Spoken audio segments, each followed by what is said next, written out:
Now, the death of George Floyd got me very worked up because I personally could not understand how a person, moreover a policeman who has been in the academy for so many years, with all the knowledge that you have, with all the trainings that you've gotten, how do you kneel on a person's neck for 8 minutes and a couple of seconds? He's telling you, I cannot breathe. He's telling you his stomach hurts, his neck hurts, everything hurts. Now, how do you allow another man to die the same way Eric Garner died? How many times must people say that they cannot breathe in order for policemen to hear them? Eric Garner said it 11 times. 11 times. How many times must it be said? Now, there were 4 officers, one of him. I do not understand why all those methods were so necessary to a man who is not resisting arrest. Now, I posted, there's a time I posted a picture of the officer kneeling on Floyd's neck, and I wrote this big paragraph saying how wrong it was, and I posted it on my Instagram story. And then somebody just hits me up in the DM and he was like, girl, do you think you have 50 million followers? I do not need 50 million followers to post that, because you never know who you're gonna have an effect on among those few followers that you have. Even if I had 1 follower, I would still post what I did, because there's so many people out there who do not know how real racism is. They need to have their eyes open. Now, even if I impact 1 person, that's a very big achievement for me. Now, I created a petition for him, and then there were so many people refusing to sign because they didn't understand how that was going to make a difference. I just wish I could explain it to them. A petition needs supporters in order to reach a big audience. Now, if I cannot even have 100 people to support my petition, it's not gonna reach a wider audience.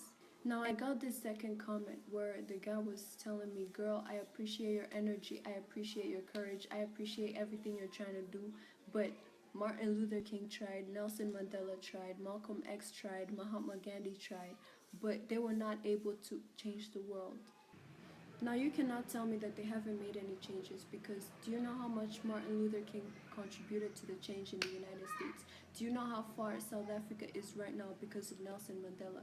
Do you know how far India is right now because of Mahatma Gandhi? There's so many influential people out there. Look at what Malala has been doing. Look at Malcolm X. Look at Michelle Obama. Look at Barack Obama. Look at Ellen DeGeneres. There's so many influential people out there.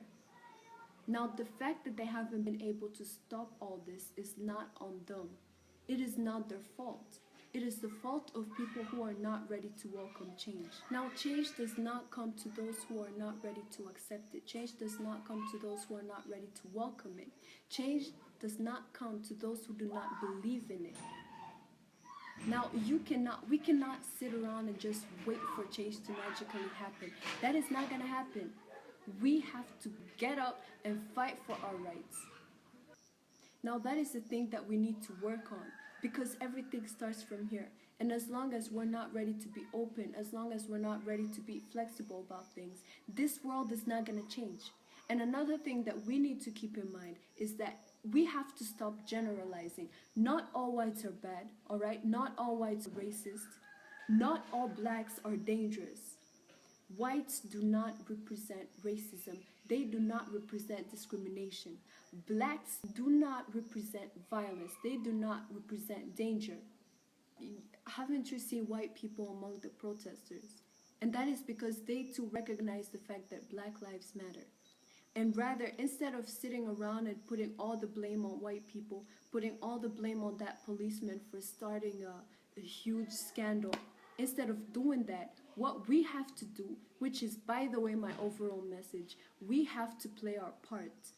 Now, we do not know what was going through the head of Derek when he killed Floyd. We do not know what he's been through in the past. We do not know how he was raised. We do not know the people he was raised with. So rather than making judgments, we should make sure to teach our kids right from wrong. It all starts from educating people. But before you go out and educate other people, first educate yourself, because everything starts with the man in the mirror.